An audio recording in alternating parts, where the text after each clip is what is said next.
So it's 3 o'clock in the morning on a Saturday. Up extra early to go pack up the truck today because last night my car decided it wanted to just shit itself all over UMS's store. Some sort of ground fault. Ended up frying 4 coils, so we're actually not sure what caused that. We went through it, checked for any opens and grounds, and couldn't find any. Repaired a couple small issues that might have been the culprit. It might have just been something we tussled around with and accidentally shorted while prepping the car for some dyno runs. So I didn't get a chance to actually load up last night, so I'm heading over to the store right now to get that done for the NASA Arizona group. Get the truck filled up and all that good stuff. It has been a hell of a Friday. My store had numerous issues they were working on all day without me getting stuck to help the UMS guys figure out what's wrong with my car. But as of about 9 o'clock last night, we did get the car running again, and it seemed perfectly normal, so we just have to put it back together, hopefully. I'm guessing that's not the end of it, but it won't be the end of it until we figure it out. So we'll just have to see if we put it back together, if everything runs okay, and see if anything weird is happening. Like before, the ECU was getting hot, the coils were getting hot. That doesn't seem to be happening right now. So hopefully we accidentally fixed the problem, but we will find out soon, I guess.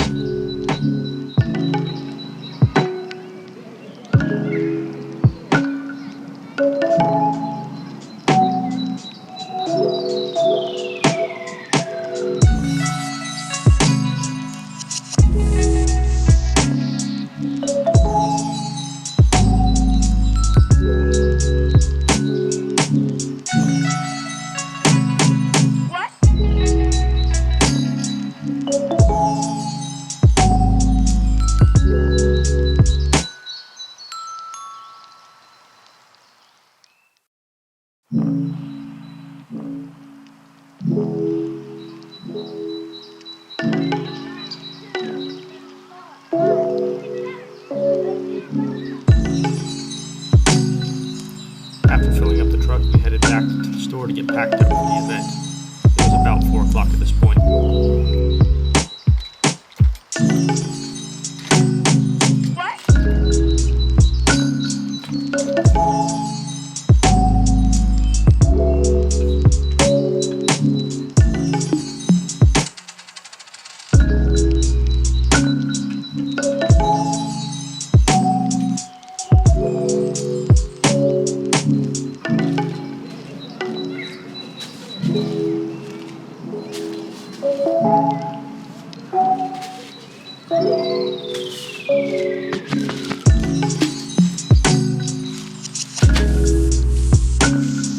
One of the biggest challenges is always deciding what to bring and making sure we have the correct mix for everybody. So lots of gloves, lots of fluids, lots of timing devices.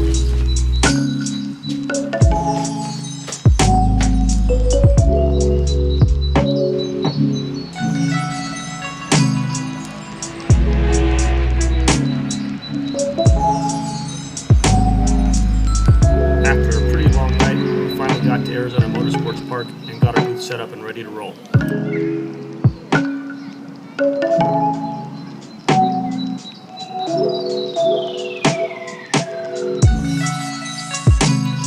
We took the morning to get the car put back together, as well as to get it cleaned up from the prior night. We had to install the seat again, as well as a few other miscellaneous interior parts. Also, I took a few minutes to check out the new APR performance wing that was sent to us the week before. Thanks, APR.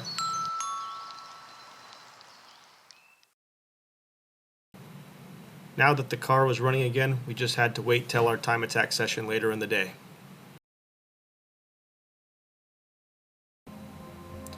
As always, first things first, a quick driver's meeting to get everybody on the same page. Gate times and camping, so We then discovered we weren't the only ones having mechanical problems right off the bat.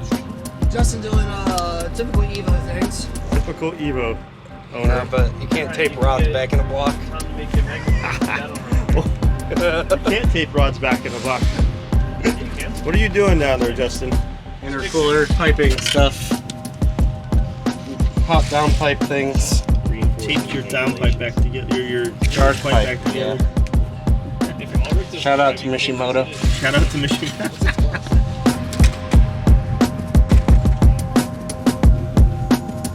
We definitely lucked out with some beautiful Arizona weather. Mid 70s, low 80s, lots of sunshine. For a BMW. K20, you know.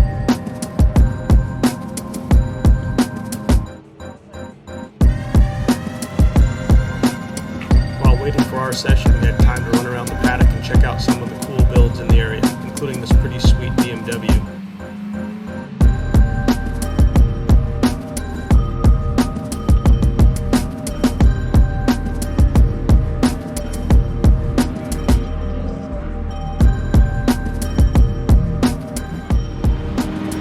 Oh, that's way cool.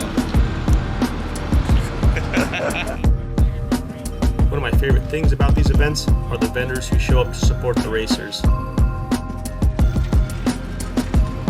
It's cool of you to come out. Oh, yeah. Well, it's slow. I mean, it's November, October, so it's slow. So naturally, I would just be sitting at home. The wife's out of town, mom's watching the kids, so I'm here doing it. So You need to find out where that girl is sitting at. So then you're gonna roll up and you're gonna just kiss that, staying on your hugging your side of the road. Stay on it, stay on it. Go to 11. This has got to be one of my favorite cars in the paddock. One of the best chassis coupled with an unbeatable engine. V8 powered RX-8s are absolutely dominant in their class.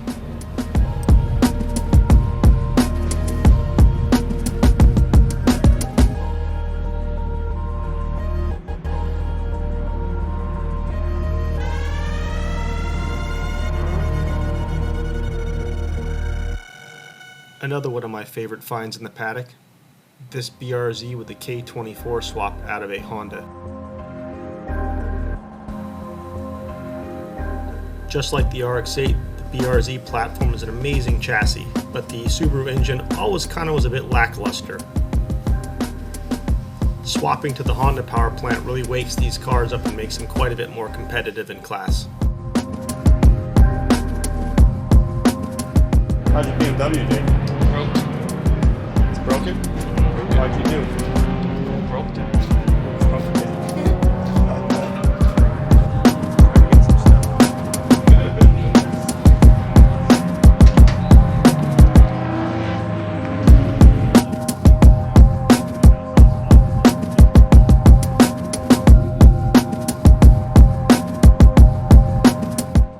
By far the quickest growing field in Arizona is the Spec Miata group. Usually there's between 15 and 20 cars in the class.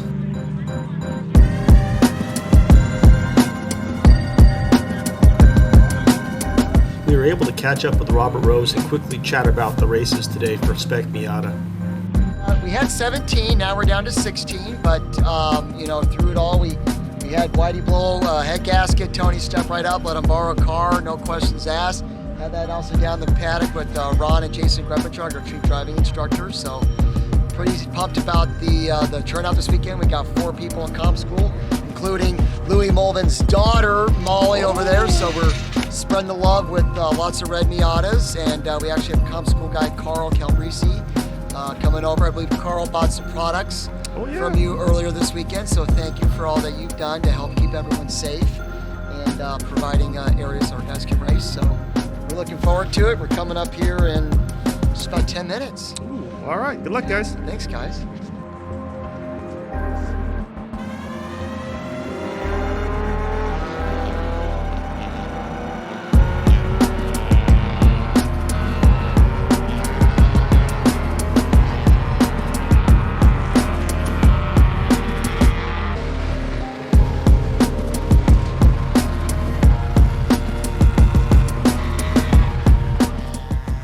We were able to get a front row seat right on the corner for the race start.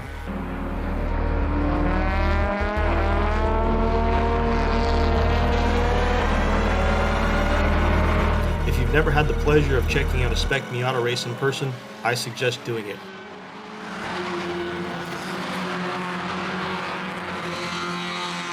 It's some of the closest racing you'll ever see. one huge advantage of Arizona Motorsports Park is the ability for spectators to get up pretty close to the racetrack to watch.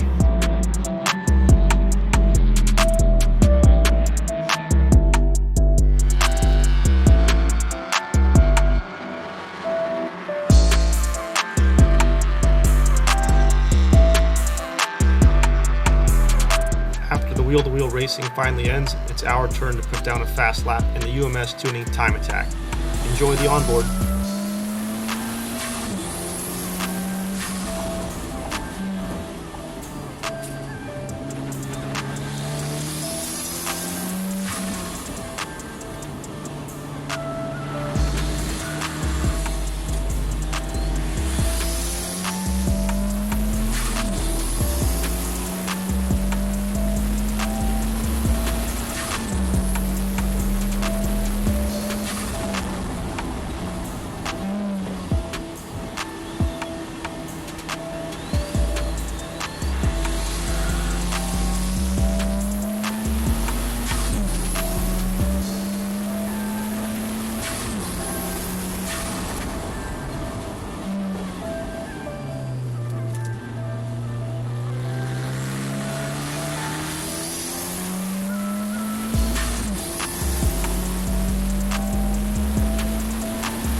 Hey guys, thanks for watching. If you enjoyed the content, please go ahead and check out some of my other playlists or hit the subscribe button below. Really appreciate you. We'll see you next time out at the track.